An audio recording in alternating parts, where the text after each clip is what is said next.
Chapter number 13 हम पढ़ेंगे और 13 चैप्टर में 13.2 एक्सरसाइज, ठीक है।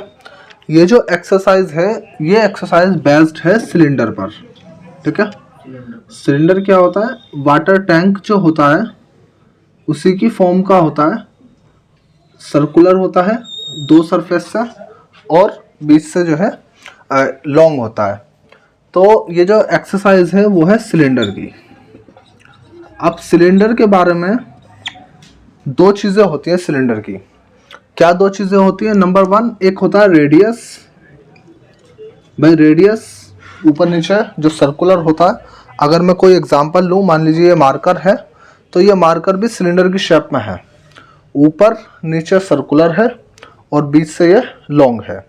तो जितनी रेडियस इसकी साइड में होगी और इतनी रेडियस इसकी इधर भी होगी, तो जो रेडियस ऊपर है वही रेडियस नीचे होगी। यानी कि दो चीज़ें होती हैं, एक तो होती है रेडियस, आर फॉर रेडियस, और दूसरी चीज़ जो होती है वो होती है इसकी हाइट, ठीक है, HEIGHT, हाइट, ठीक है। हाइट, इस हाइट को कई बार ये लेंथ भी बोल देगा। जैसे मान लीजिए आपने पानी देखा होगा, आपके घर में जो पानी वाटर टैंक में पहुंचता है पाइप के जरिए, तो उसको हम हाइट भी बोल सकते हैं उसकी, और उसको कई बार हम लेंथ भी बोल सकते हैं। तो कभी लेंथ बोलेगा, कभी इसकी हाइट बोलेगा। तो यानी कि सिर्फ दो टर्म होने हैं, एक रेडियस और एक हाइट। अब इसमें हाइट और रेडियस होगी, तो रेडियस कई बार ना देके वो बोल देगा, आपको डायमीटर दे देगा। क्या दे देगा? डायमीटर। तो डायमीटर क्या होता है? ये जो रेडियस है, अगर इसको पूरा सर्कल के एक पॉइंट से दूसरे पॉइंट तक बढ़ाया जाए तो ये पूरी जो, अगर यहाँ तक मैं देखूं तो ये निकलेगी डायमीटर। तो रेडियस ना देके वो डायमीटर देगा, तो डायमीटर का हाफ करके हम रेडियस पता कर लेंगे। तो इस एक्सरसाइज में और इससे अभी सारी एक्सरसाइज में आपको दो चीज़ें निकालनी है। पहली चीज़ होगा कट सरफेस एरिया और दूसरी चीज़ होगी टोटल सरफेस एरिया। उसके बाद वॉल्यूम भी आएगी, वो वॉल्यूम आगे की एक्सरसाइज में आएगी। तो अभी फिलहाल आपको पता होना चाहिए कि कर्व सरफेस एरिया क्या होता है, जो कि क्वेश्चंस में निकलवाएगा, और दूसरी चीज टोटल सरफेस एरिया क्या होता है। समझ में आ रहा है? एक होता है कर्व सरफेस एरिया और एक होता है total surface area. Curve surface area क्या है? ये मार्कर है, आपको इसको किसी को गिफ्ट देना है। क्या करना है? गिफ्ट देना है। तो आप क्या करेंगे, कभी इसको पैक कर देते हैं, आप क्या करेंगे, सिर्फ साइड साइड में इसकी जो है टेपिंग कर देंगे, पैक कर देंगे।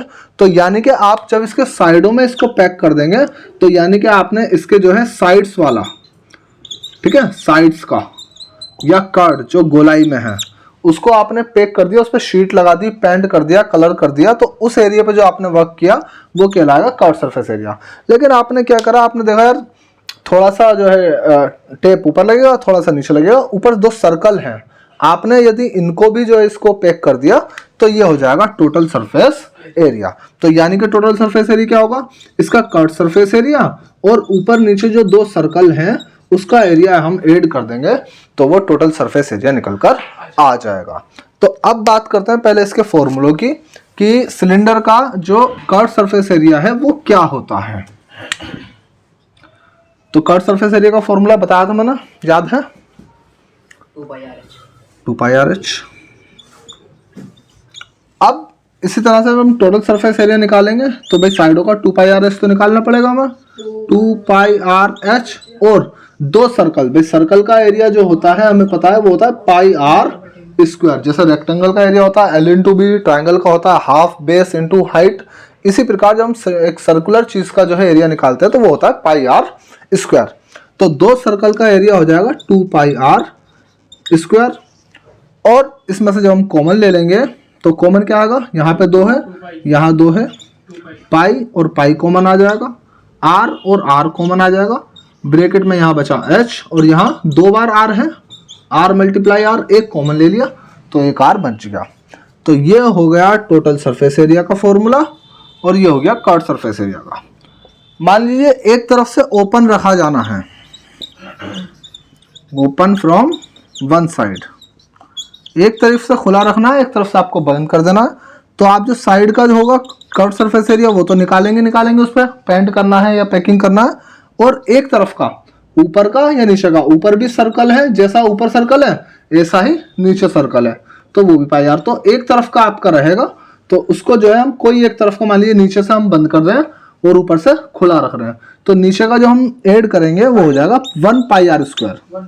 2 बार तो 2, एक बार है तो 1। पाई आर कॉमन आ गया, पाई आर कॉमन आ गया, यहाँ बचा 2h और यहाँ बचा r। ये एक तरफ से खुले का जो है फॉर्मूला हो जाएगा। तो ये 3 फॉर्मूले इस पूरी एक्सरसाइज में करने के लिए इनफ है। इसको नोट कर लेंगे जो काम की चीज है।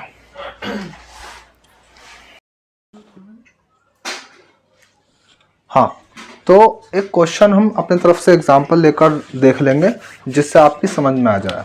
तो एक सिलेंडर है, क्वेश्चन में दिया हुआ होगा, एक सिलेंडर है जिसकी रेडियस 7 सेंटीमीटर है और जिसकी जो हाइट है सिलेंडर, जिसको हिंदी में बैलन बोलते हैं, तो सिलेंडर है जिसकी रेडियस 7 है, हाइट 10 है। अगर डायमीटर देगा तो रेडियस को हाफ करके हम पता कर लेंगे।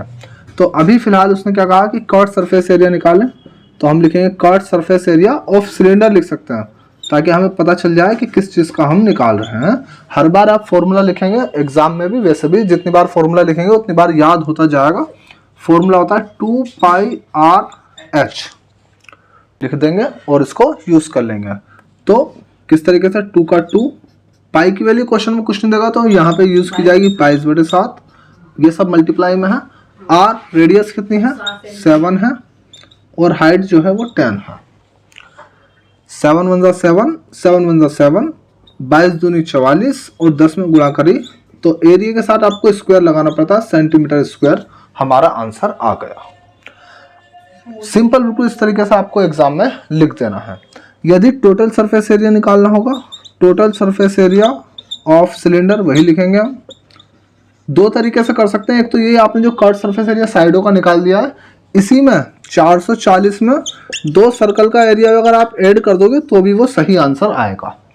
बट जो हमारे पास फॉर्मूला है उससे हम करेंगे तो इस तरह से करेंगे भाई, साइडों का cut surface area 2 pi r h और 2 सर्कल का area 2 pi r square. Common जो आ रहा है 2 पाई आर ब्रैकेट में h प्लस आर। ये स्टेप छोड़ भी देंगे तो भी कोई दिक्कत नहीं है, डायरेक्ट फॉर्मूला आप यूज कर सकते हैं। इसको छोड़ ही देंगे तो भी बेहतर है। वैल्यूज रख देनी है, 2 का 2, पाई की वैल्यू 22/7, रेडियस कितनी है हमारी 7 है, दोनों की यूनिट आपको सेम करनी पड़ेगी क्वेश्चन में, 7 सेंटीमीटर, हाइट है 10 और रेडियस है 7। हाइट 10 लिखना पड़ेगा आपको एग्जाम में, हाइट 10 रेडियस 7। 7 1 जा 7, 7 1 जा 7, 22 दूनी 44 और 10 और 7 17, ब्रैकेट का मतलब मल्टीप्लाई। 17 चौक 68 का 8, हाथ से लगे 6, 17 चौक 68 और 6 74, 748 सेंटीमीटर स्क्वायर हमारा आंसर आ गया। अगर कोई इसको डायरेक्ट इस तरह से करेगा कि भाई 440 तो हमारा साइडों का एरिया आ गया, इसमें 2 सर्कल का मैं एरिया ऐड कर देता हूँ, सिंपल मतलब इस तरीके से साइडों का ये निकाल चुके, 2 सर्कल का ऐड करना है तो कोई दिक्कत नहीं। 440 तो हमारा गोलाई का था, उसमें 2 सर्कल का हमने ऐड किया, 2 गुणा 22/7, रेडियस है 7 मल्टीप्लाई 7, आर स्क्वायर का मतलब है आर मल्टीप्लाई आर, तो 2 बार 7, 7 से 7 कट गया, 440 ऐसा का ऐसा ही, 22 दूनी 44 और उसकी गुणा 7 में, 7 चौक 28, 28 का 8, हाथ से लगे 2, 7 चौक 28 और 2 30, 440 उसमें जोड़ना है और जोड़ेंगे हम तो ये 440 और 308 748 हमारा सेंटीमीटर स्क्वायर आंसर हो जाएगा। तो बस समझने के ऊपर है कि आपने कैसे, ये ज़्यादा बेटर है और ये भी सही है, दोनों तरीके से। मैथ से आपको बस लॉजिकल करके दिखाना होता है, तो इस तरह से आप क्वेश्चन कर सकते हैं। यदि आप स्टूडेंट हैं और प्रैक्टिस करना चाहते हैं तो अभी आप जो है इसको वीडियो को पॉज करके 20 से क्वेश्चन आप कर सकते हैं कि रेडियस मान लीजिए हम ले लेते हैं 21 सेंटीमीटर और किसी सिलेंडर की हाइट हम ले लेते हैं 4 सेंटीमीटर। ज़रा इसका आप cut surface area, total surface area और ओपन फ्रॉम वन साइड, एक तरफ से खुला हुआ भी इसको आप रखें। ज़रा इसको करने की कोशिश कर सकते हैं, बीच में ही करो भाई, करना ही है। तो अगर इस क्वेश्चन को आपने किया होगा तो कर्व सरफेस एरिया जो है 528 निकल के आएगा 2 पाई आर एच करके, जब मल्टीप्लाई करेंगे 528 आ जाएगा और टोटल सरफेस एरिया 4400 निकल कर आ जाएगा।